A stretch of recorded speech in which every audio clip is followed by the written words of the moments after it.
If you want to connect an Xbox controller to Samsung Galaxy S26, then in that case, first of all, we're gonna open settings on your phone, we're gonna choose connections, and over here you want to proceed to Bluetooth. Of course, make sure that Bluetooth is enabled over here, and then we're gonna turn on our controller. So press and hold on the Xbox button.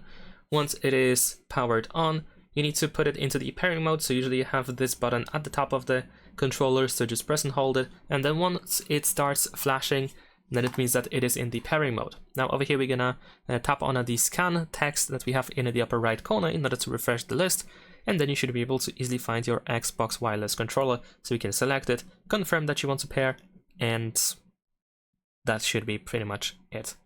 So let's see if it's going to pair. Unfortunately it couldn't pair, so we're gonna try again. There we go. And now it has been connected pretty easily. And we should be able to use the controller to navigate on our phone, for example, or to play games. So that's it. Leave a like and subscribe.